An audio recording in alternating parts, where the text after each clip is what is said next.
తర్వాత మీ నియోజకవర్గంలో మీకు వచ్చే మెజార్టీకి సంబంధించి, అట్లాగే చంద్రబాబు నాయుడు ముఖ్యమంత్రి అని చెప్పి, సో ఈ విధంగా పూర్తిగా కూడా బెట్టింగ్లు వేస్తున్నటువంటి పరిస్థితులు రాష్ట్రంలో కనిపిస్తూ ఉన్నాయి సార్.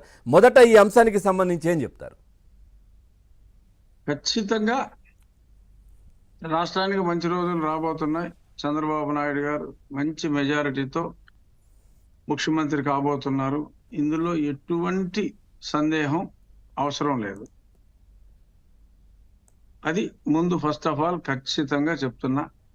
ఇక స్థానాలు అంటే కంఫర్టబుల్గా, అంటే 1%, 1.5% ఎడ్జ్లు ఉన్నవి కూడా మనవి కాదు అని అనుకుంటే 125 స్థానాలు అనేది నా అంచనా. అంటే నేను చేయించిన సర్వేల ప్రాతిపదిక ఒకటే కాకుండా, నేను చాలా మంది స్నేహితులు ఈ లైన్లో ఉన్నారు.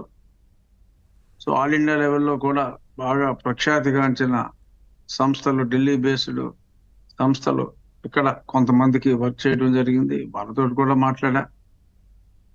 అన్ని మాట్లాడిన తర్వాత లీస్ట్ 125, ఆ తర్వాత పెరగవచ్చు డెఫినెట్గా. ఈ 1.5% ఎడ్జ్ ఉన్నది, అది 4-5 కూడా వెళ్ళొచ్చు.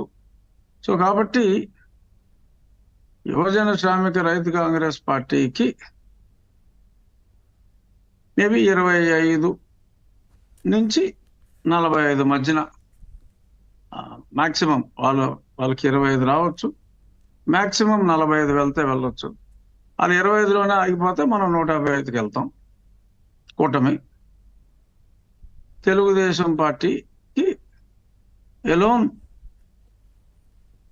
ఆన్ దేర్ ఓన్, అంటే పోటీ చేసిన 144 స్థానాల్లో ఖచ్చితంగా 105 స్థానాలు అయితే లీస్ట్గా వస్తాయి. అది 125కి కూడా తెలుగుదేశం స్టాండ్ అలోనే 125కి వెళ్ళిపోవచ్చు. అది కాదనలేం. నేను చెప్పేది ఏంటంటే కీరించి మేలించాలి అంటారు కదా. సో నాకున్న విశ్వసనీయత మీద ఎవరైనా మళ్ళీ ఎక్కువకి, అంటే ఆర్ట్స్లో ₹1, ₹4 అని అలాగే ఆర్ట్స్లో ఎక్కువ సీట్లు వచ్చేస్తాయని చెప్పి పందాలు పెట్టే అవకాశం కూడా ఉంది. కాబట్టి నేను చాలా బ్యాలెన్స్డ్గా 125 స్థానాలు అయితే ఖచ్చితంగా వస్తాయి. గవర్నమెంట్ ఫామ్ అవుతుంది. మీరేం